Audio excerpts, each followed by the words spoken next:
Assalamualaikum salih-salihah, kembali lagi bersama Bu Ranis di sini. Bagaimana kabar kalian hari ini? Bu Guru harap kalian tetap sehat dan masih semangat walaupun masih belajar di rumah ya. Nah, hari ini kembali bersama Bu Ranis, kita akan membahas materi di buku 3E subtema 4. Tapi sebelum kita masuk pada materinya, kita berdoa dulu ya. Sikap berdoa. Tangan di depan dada, kepala ditundukkan. Berdoa mulai. Bismillahirrahmanirrahim. Rabbi zidni ilma warzuqni fahma.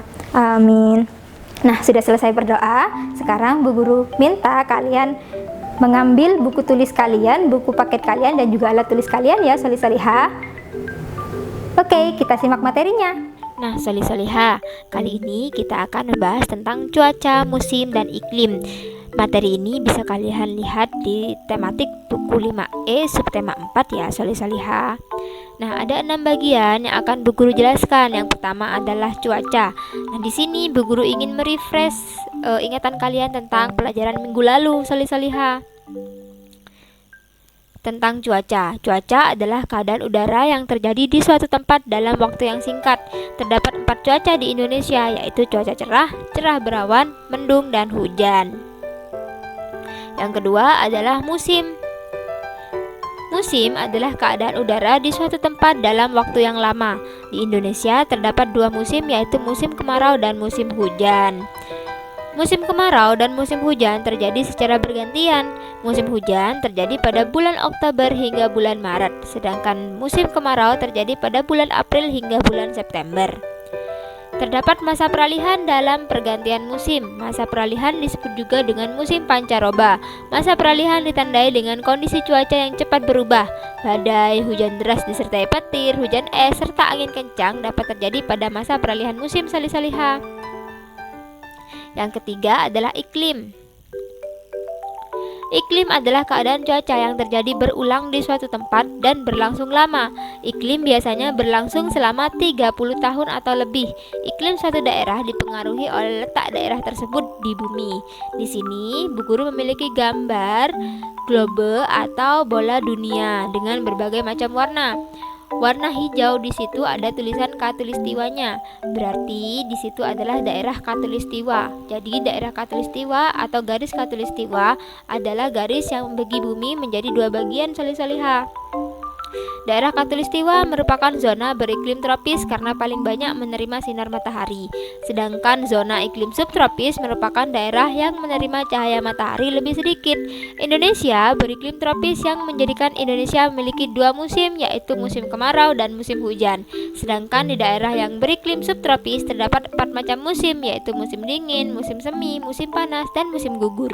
Negara yang beriklim subtropis dan memiliki 4 musim diantaranya adalah negara Jepang, negara Korea Utara, dan negara Korea Selatan. Juga negara-negara lain ya, salih-salihah.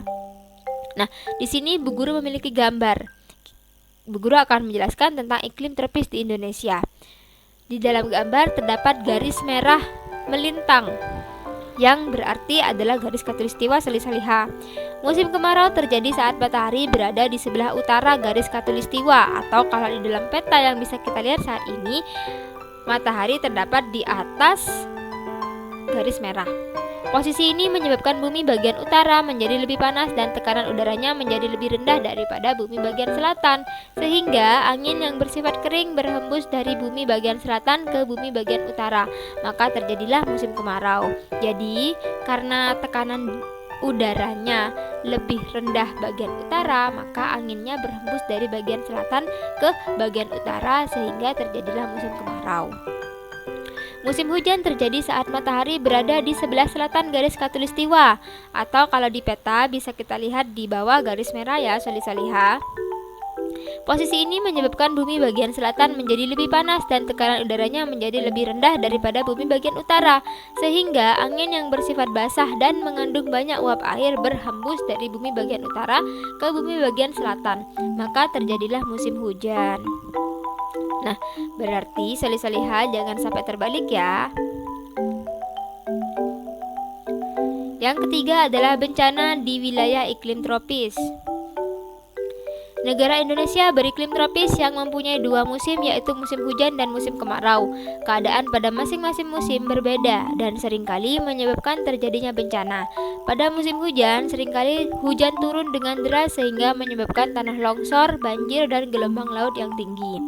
Sedangkan di musim kemarau, suhu udara terasa panas, sering terjadi kebakaran hutan, bencana kekeringan, dan juga polusi udara.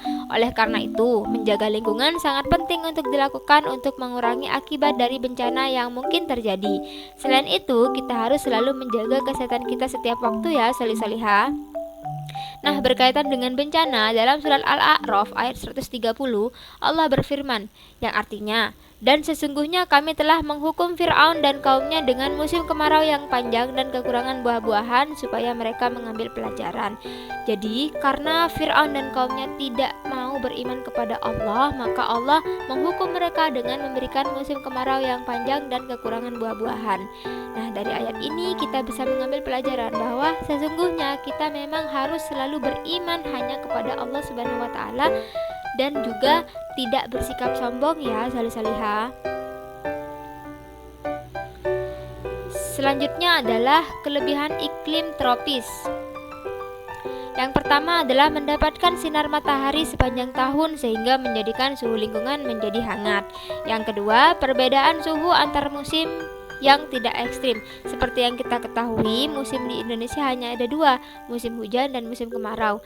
Peralihan di antara kedua musim ini tidak terlalu ekstrim suhunya, solih-solihah. Berbeda dengan negara yang memiliki 4 musim, ada musim dingin dan musim panas. Perbedaan suhu peralihannya itu sangat ekstrim, solih-solihah. Jadi kita harus banyak-banyak bersyukur ya sudah tinggal di Indonesia. Yang ketiga adalah tanahnya subur, dan yang keempat memiliki keanekaragaman flora dan fauna yang banyak. Flora itu tumbuhan dan fauna itu hewan ya, solih-solihah. Suhu lingkungan yang hangat dan makanan yang berlimpah membuat hewan dan tumbuhan mudah menyesuaikan diri. Selanjutnya adalah perilaku hewan terhadap cuaca. Perilaku hewan dapat dijadikan petunjuk untuk mengetahui cuaca yang akan terjadi, solih-solihah. Hewan memiliki indera perasa yang peka terhadap perubahan cuaca, seperti hewan berikut ini. Yang pertama adalah katak yang bersuara nyaring menandakan hujan akan turun dalam waktu lama. Yang kedua, domba yang berkumpul dan saling melindungi atau sapi yang banyak makan dan bergerak menandakan akan terjadi badai, ternyata, solih-solihah. Yang ketiga adalah kupu-kupu yang tidak lagi berterbangan di taman menandakan akan ada angin kencang. Dan yang keempat, burung-burung terbang rendah menandakan akan terjadi cuaca buruk. Nah, karena hewan memiliki indera perasa yang peka, maka hewan-hewan yang sudah Bu Guru sebutkan tadi bisa menjadi patokan untuk mengetahui perubahan cuaca, solih-solihah. Nah, solih-solihah, itu dia materi tentang cuaca, musim, dan iklim dari subtema 4. Bagaimana solih-solihah? Semoga penjelasan Bu Guru bisa dimengerti, dan tugasnya nanti Bu Guru kirim di grup kelas ya. Oke solih-solihah, Bu Guru akhiri sampai di sini. Wassalamualaikum warahmatullahi wabarakatuh.